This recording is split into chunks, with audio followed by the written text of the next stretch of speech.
What's good? I'd like to welcome everybody to another edition of the Producers Corner. It's your boy D Dot along with Corey. What's good, man? Chilling, D. What's going on with you? Oh man, not much, man. You know, we got a loaded show today. Actually gonna have St. Joe from SoundsandGear.com joining us midway through the show. Looking forward to that interview.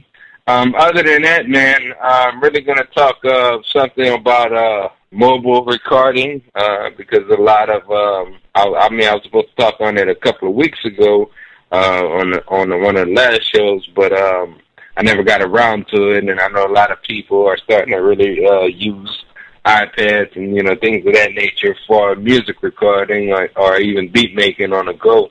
I'm just going to kind of talk a little bit about that. What's been good with you, man?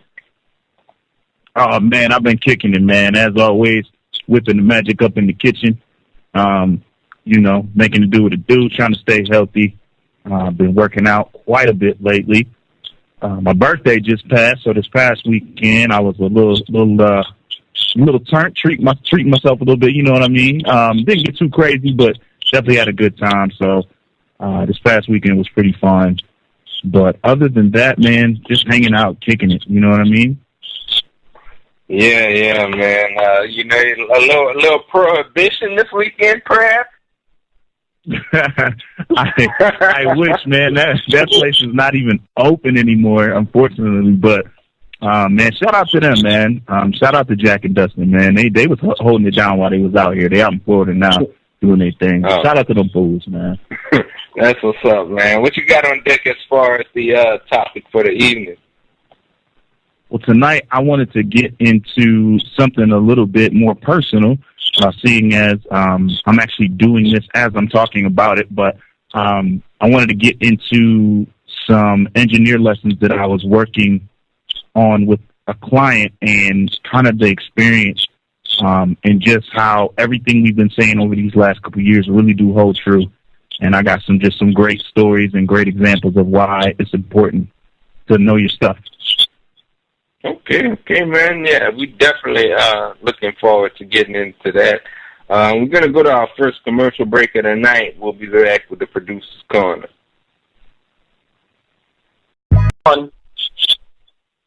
And we are back with the Producer's Corner. Ready to get to our first segment of the evening. We're actually joined by St. Joe from SoundsandGear.com. What's good, my brother? What's up? What's going on, y'all? Oh, man, not much, man. Not much. A pleasure to have you on the show, man. I've been meaning to hit you for the longest, trying to get you on the show. Finally got around to doing so, man. I really appreciate you spending some time with us tonight. Oh, no doubt, man. I appreciate the opportunity for sure.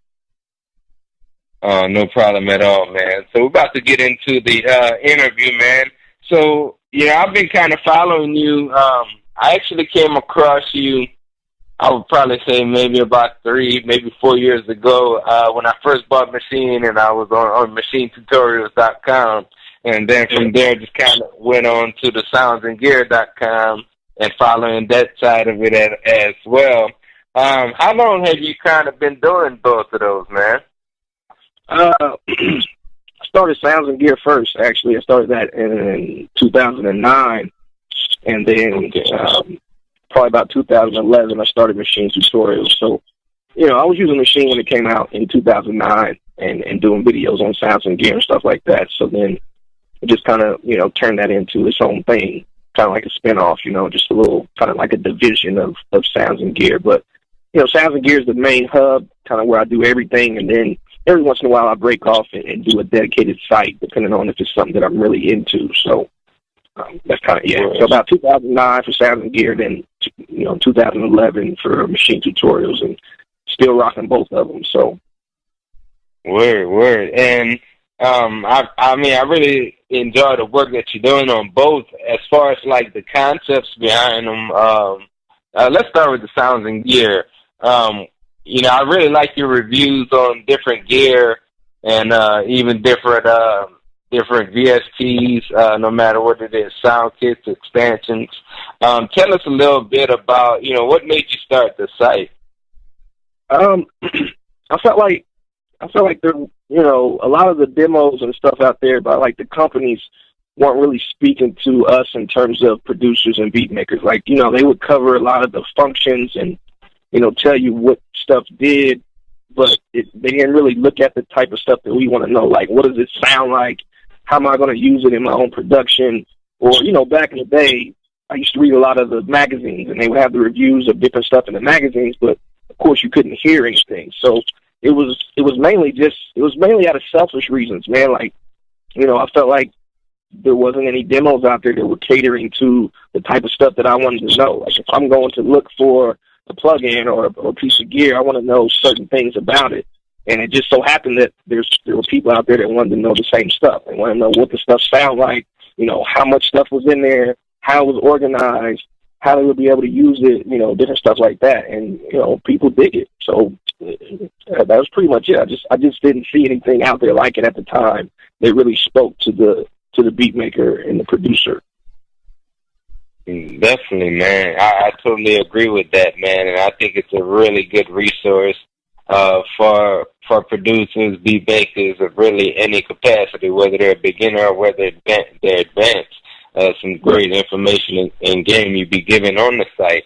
As far as like a lot of the actual gear, so I mean, I've seen you, like we said, Machine. Actually, just before the show, I saw you did a video earlier about Ableton Push, and then I saw the one about the new MPC keyboard as well. How has it been really, like, as far as, is there anything that you like to use above anything else in terms of workflow, or, do you have a favorite, piece of gear that you like one over the other? It really depends on what type of mood I'm in and what I'm doing. For the majority of the time, I'm recording audio from like external, devices. So a lot of times I'll default to Ableton, and then like I'll use Machine as a plugin inside of Ableton, just like it was like, maybe an external drum machine. I just have it routed to my audio tracks and record it like that. So I kind of use them two kind of in tandem. But a lot of times I'm defaulting inside of Ableton, and then everything else kind of runs into there, like whether it be Machine or my plugins or anything like that. But like I said, for the majority of the time, I'm usually recording audio. So I like something that allows me to record audio, fluently and really just get in and capture my ideas quickly. So, Ableton is really good at that. But then I got a lot of my drum kits and everything inside the Machine. So I just use it as if it was an external MPC or something like that. I just run it into my audio tracks. Yeah, I feel you.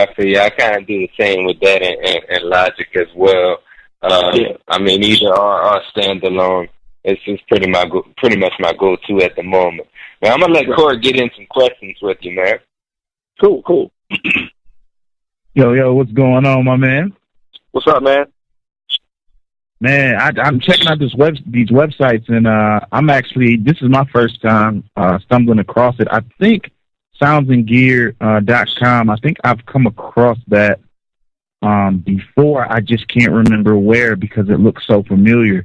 I remember reading an article on something, but I just can't remember. So I don't know if that makes you feel better about your brand, but I definitely have stumbled across it before. My question was, why Ableton and Machine? Why the combo, that specific combo?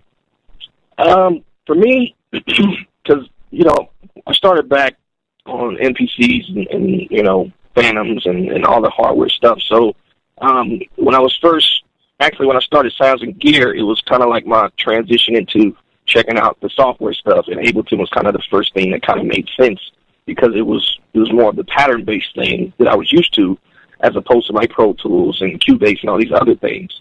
And so I kind of vibe with that back in 2009, but I didn't really have a controller for it, And so Machine came along around the same time, and that's where I kind of just really dove into Machine because it was really just a hands-on, still gave me that pattern-based workflow that I was used to from like the MPC and stuff like that. And then, so I was just kind of using those back and forth, but really focused on Machine for a while, until Ableton came out with Push, which gave me that hands-on feel of being able to control Ableton. So it was kind of like, all right, let me just use these two together because I really love Machine for, manipulating samples and finding my kits, and I had so much content in there. It was kind of like a drum machine. But it's like Ableton was more fluid for me, like recording external gear. Like I got a Rhodes and synths and different things like that. So Ableton was a lot more fluid in being able to capture that. So I'm like, man, you know, it's just, for me, those two just work so well together that's just kind of what I defaulted to. I mean, I use a lot of, you know, I mess around with a lot of different things, you know, Studio One, Bitwig, different stuff like that. But, you know, I always seem to find myself coming back to Ableton and, you know, using machine inside of there just because of how I personally work. Like, just like I said, for me, it's really about audio. So those two just really, really handle it really well for me. Right. Can you dive in a little bit deeper as to what your workflow looks like? So when you're starting a project, what does that look like? What does that sound like? Take us all along on a journey in that whole creation process for yourself. I don't really start the same every time, probably like most people, but I would say probably 75 to 80% of the time I'm starting off playing something on the Rhodes because that's like my favorite instrument. So, you know, messing around, coming up with chords or ideas. And it's like, okay, I got something, and I can just record it in the Ableton, loop it up, and then from there I just start adding different elements, like I said, whether it be drums or something from Machine, whether it be a bass line from a synth, or even like recording live percussion and everything like that. I really like playing stuff out. So a lot of times it'll start with me just playing something. Like I said, for me, probably like 75% of the time it's going to be a Rhodes. Like I'll have a Rhodes sound in probably 95% of my tracks just because I love Rhodes. So that's just your signature watermark. Yeah. I've always loved Rhodes sound, man. So when I was finally able to get one, man, you know, I use it all the time. And a lot of times it's not even me sitting down to work on something. Like I'll just be kind of sitting there playing around and come up with an idea, and it's like, oh, all right, let me capture that, let me record it, and then it'll just kind of build from there. So it just kind of happens. Like I rarely ever sit down and say I'm about to make a track, just because I'm so busy. I'm always, you know, doing some type of tutorial or review or something like that.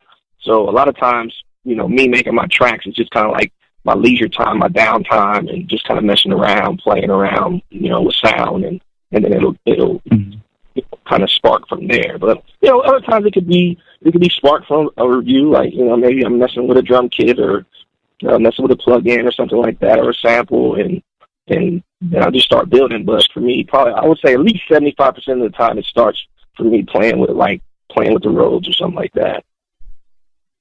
Wow, that is definitely a unique aspect I've never heard before. I know Ryan Leslie is real big on keys and you know, any type of, you know, like you say, Rhodes style instruments. He's all about starting there. I watch a lot of his stuff, and it sounds like you're on that same path, man. I swear dudes who start off on keys are geniuses, man, because I can't do it myself. I can't always do it myself, man. It's a very difficult thing. So. Yeah, I'm definitely not on that level, man. But it's just a sound I like, man. Like I've just always loved that sound. So I'm really into instruments. Like I'm just trying to, you know, capture more real instruments. You know, I'll pick up an instrument, and I may not be a virtuoso on it or anything like that, but I can get some ideas down. Like, you know, so I'm really more into getting into the real instruments as opposed to the plugins and stuff. Not because I don't like them. It's just I feel like I have more connection if I'm actually playing something. Like even something as simple as, you know, playing a real hi-hat over your drum beats. It changes the feel totally, because it's like, all right, you actually use this stick to hit this hi-hat, and you're messing with this pedal. I'm not a drummer, so, you know, I'm probably doing it all wrong, but I can do it to where I want it to sound like, and it just gives you a totally different feel. So I definitely encourage anybody, man, something as simple as an egg shaker or anything, any type of live percussion, it'll really change how you make your tracks. Even something as simple as, like I said, an egg shaker or a hi-hat or something like that, really, really changes things. So just all about playing, man, having fun. Yeah. Plus, I feel that's where music is going anyway. Music is going in a very live direction. So that is great advice, and I hope people take that advice. My last question for you is, and I'm always curious to see where people's mind go. because I don't think any two minds for producer or engineer is going to be the same. But someone gives you an unlimited budget. What kind of gear would you be looking at getting? Unlimited budget, any gear you get to make the perfect studio. Unlimited budget. I mean, I'd probably, build a first. I'd build a studio that actually is, soundproofed, and I'd probably have like an actual person that does that come in and design a room. But then after that, man, honestly, I'm trying to buy instruments. Like, I'm going to get some synths, like some real hardware synths and different stuff like that. A few things that are on my wish list. Some different Moogs and maybe some old vintage, Rolands and some other vintage synths. But I'm getting like drums and pianos and keys and guitars and basses, different mics, so I can mic that type of stuff up. And yeah, I'm getting instruments, man. I'm talking about xylophones, glockenspiels, all that stuff. Like, I'm trying to have it look like a band, orchestra room or something in there, man. Like violins, saxophones, all that type of stuff. Like, I may not know how to play it all, but I'll pick it up and be able to, come up with some type of riff eventually that fits what I'm trying to do. And that's how I look at it. Like, I'll buy an instrument. It's not, for me, it's not about trying to master the instrument. It is about trying to get the sound out of it that I want. Like, I may pick up a saxophone and no, I'm not going to do a saxophone solo, but I'll be able to get a little riff, into my track and manipulate it. And that's just where I'm at personally. Like, that's the type of stuff I like. So that's what I would do, man. Somebody gave me an unlimited budget. I'm getting any type of instrument that I want, so I can just play whatever it is, from a triangle to a sax to a flute to guitars, all that stuff. Wow, man. I didn't expect that response at all, man. You definitely hear a lot of people start naming off some high-end gear type stuff, but that makes a lot of sense, man. I think that's some great choices, man. I mean, so I'm more of a musician than an engineer, so I would have somebody else engineer and do all that stuff. Like, I get more excited about the instruments and the the actual creative part of it as opposed to the mixing. So that's probably why I answered it like that. Right. Makes total sense, man. I get it. I'm right there with you. I'm glad to pass it back to D-Dot, man. D-Dot, what other questions you got? Yeah, so kind of, with that being said, like, how long as a total have you been just involved with music altogether? Because, a lot of people grow up into it, learn at an early age how to play an instrument, and you got some guys that, they may just get into production when they get a little bit older. So where did you fall in? Yeah, no, it was definitely, I liked music when I was younger, but I never, learned to play an instrument or anything. I didn't start really making music till, 2001, and I probably started like most people, at the time, I was like, I needed some beats for myself to rap over, first, me and my partners. And so, I started off doing that in 2001, making tracks for myself and other, independent gospel artists and stuff like that. But, no, I didn't have any training or anything like that. It was just it was just like most of us, man. Music is just something that's in you, whether you're making it or not. Like, you always find yourself listening to music when you're growing up, and really dissecting the tracks and listening to all this music. So it was just like, man, I want to make it. So it was like 2001 when I really actually bought my first piece of gear. It was like a Roland. It was like a Boss. It was a Boss DR5 drum machine, man. Yeah. So. Man, yeah, I can dig it, man. I mean, I used to play brass back then as well. Even the stuff you said about the Rhodes, man. I mean, that's one of my favorites. There's a combination of Rhodes, bass guitar, maybe a little flute in there. String, that's me. Yes, sir. Yes, sir. Yeah, man. It's just something about that sound, man. It's just something about that sound. Hey, you got any, shout-outs, you want to give anybody right now before we go to our next break? Man, just shout out to all the people that support the site. Shout out to my boy, Tim Semp over at MSX Audio, Drum Broker, B-Boy Tech Report, Flux over at fluxwithet.com. Just all the people that I rock with, man. So there's too many people out there, so you never want to leave people out. But there's definitely a few people that really hold me down, so definitely appreciate it. And then just, you guys for even having me on here, definitely appreciate that for sure. Oh man, no problem at all, man. Anytime you got anything new about to pop off with any one of the sites, man, feel free to get at us, man. We'd love to have you back on, man. And shout out to Flux too, man. I got some of his expansions as well, man. He's doing his thing down there. Yeah.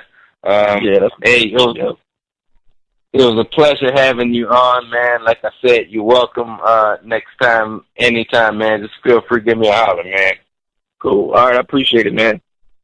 No problem. We're about to go to our next commercial break. We'll be back with the Producer's Corner. And we are back with the Producer's Corner, ready to get into our next segment of the night. Corey, go ahead. All right, D-Dot, man. It's time to get into a very real segment, man. I been offering up engineer lessons out in Grand Rapids. If you are in the area and you're looking for engineer lessons outside of what we discuss on this show to get some one-on-one time, definitely hit me up. But that being said, I met with the guy, pretty cool dude, very, very excited about audio and really wanting to get into it, but clearly never been to school for it. So I could tell he's passionate about it. Definitely wanted to meet with him and get some lessons together. Now, I have experience in teaching, but not necessarily teaching audio. So it was interesting. It was going to be interesting. My workflow is a little bit different than anybody else's because everybody's unique. So I wanted to not necessarily force my workflow style onto him, but make sure that he was learning the things that he wanted to learn. So that's my first point.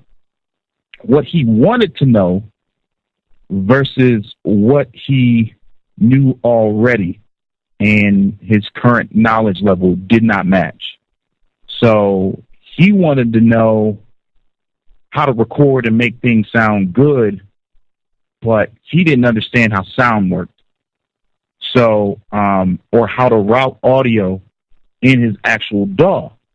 So he's asking me questions about drums and all this other stuff. And I said, well, let's take it one step at a time. Let's, open this up. And I said, okay, turn on your interface.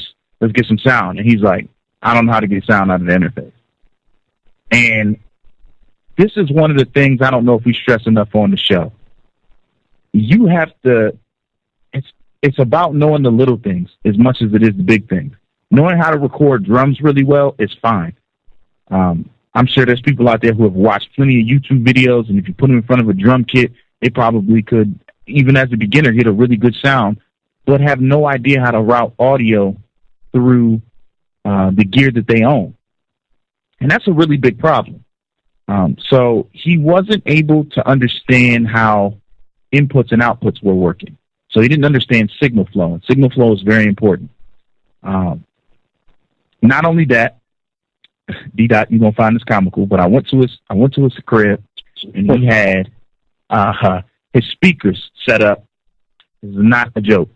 He had this really tall desk, which wasn't made for audio per se. It's just a desk with shelves on the top, and sitting on the shelves, literally 2 inches from each other, were his speakers facing outward. So his speakers are about a foot above his head.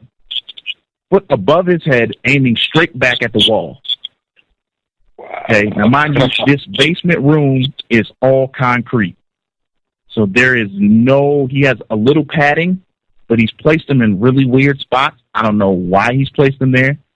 So he has this big concrete room with little soundproofing, and his speakers are above his head. And I just looked at him and go, man, we got some work to do. And he's laughing, but he doesn't understand that, this is really bad. His speakers were hooked up with mono cables. I said, where are your speaker cables at? He said, these are my speaker cables. I said, no, these are guitar cables. You just use these to hook this up. I said, right now you're listening in mono. I don't get it. And that's going back to that point. You have to understand sound and how things work.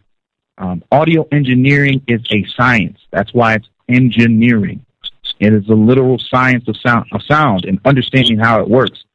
If you can't understand that your speakers need a stereo balanced input and not a mono unbalanced input, and you have no idea what I'm talking about when I say that, then you need to pick up a book.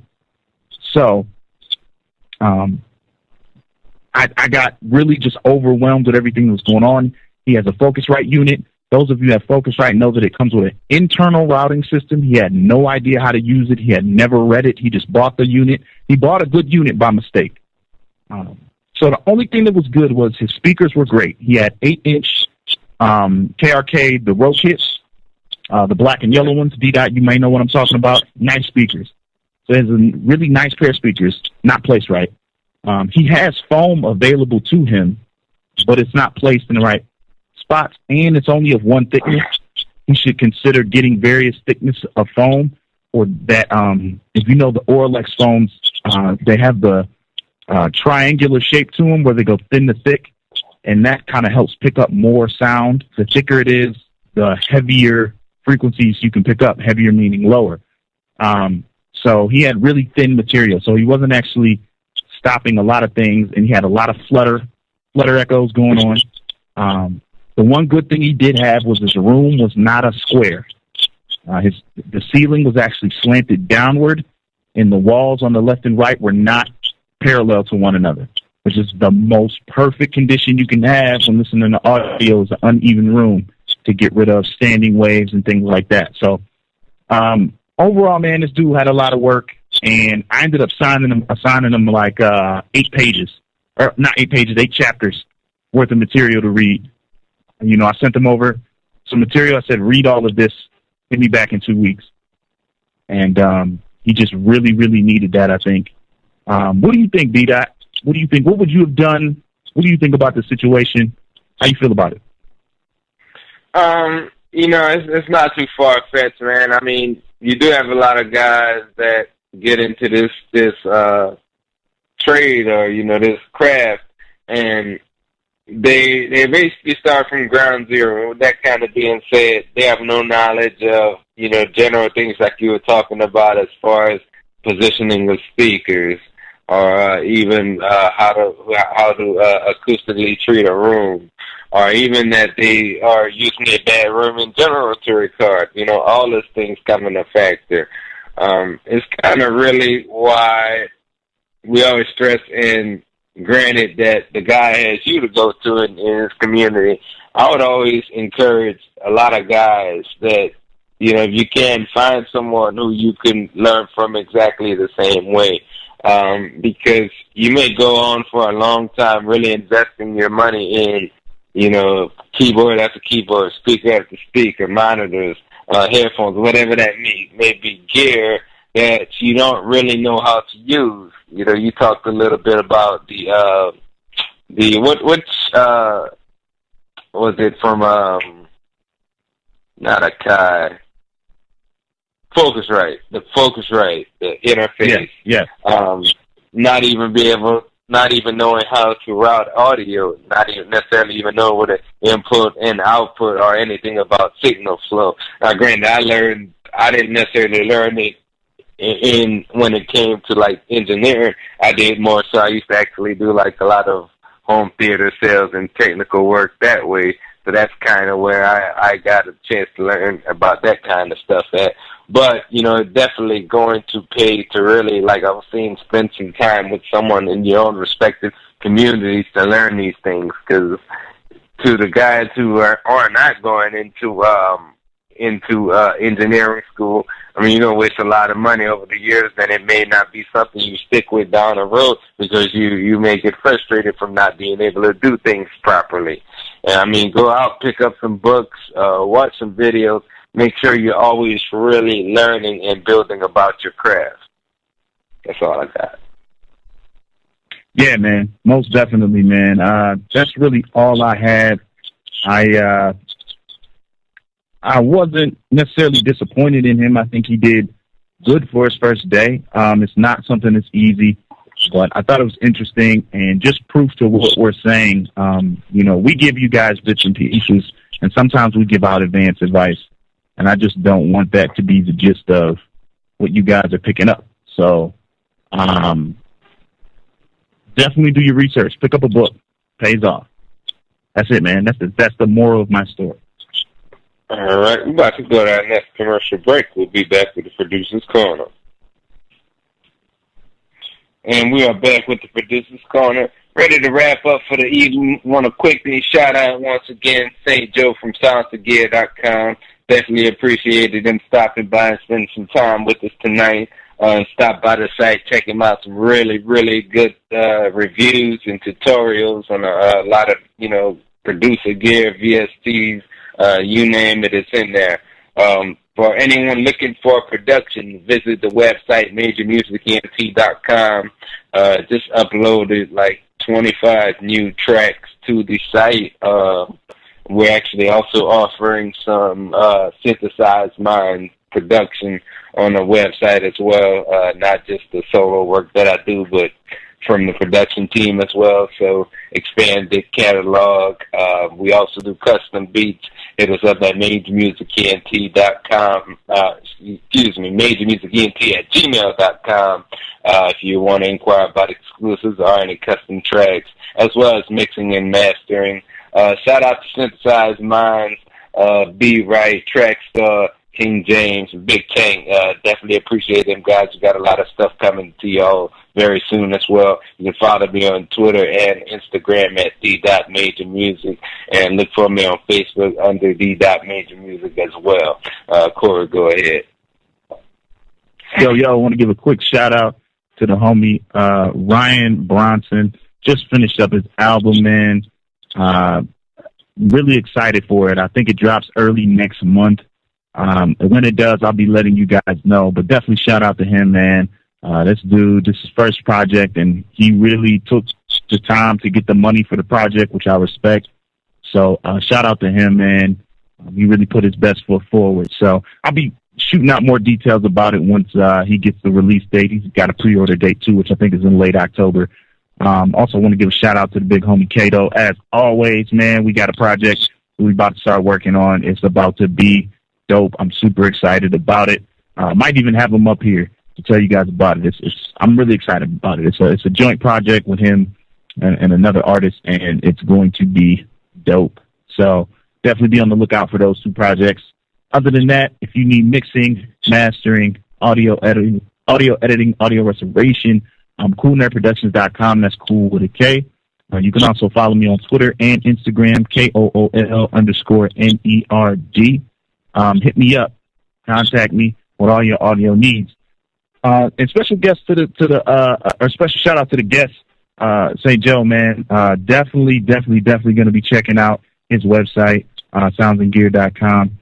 It is a great place if you guys need more information on the things you're going to buy. Those are the kind of places you want to go. So definitely check out his website. He also has some tutorial website, machinetutorials.com, pushtutorials.com. Check all those out. Machinepacks.com and boomandbap.com. So check those out. Again, shout out to St. Joe. Definitely a cool dude. Got to have him on again. But yeah. That's all I got, D-Dot. All right. Appreciate everybody that tuned in. Join the same time, same place, icebreakerradio.com, and we're out.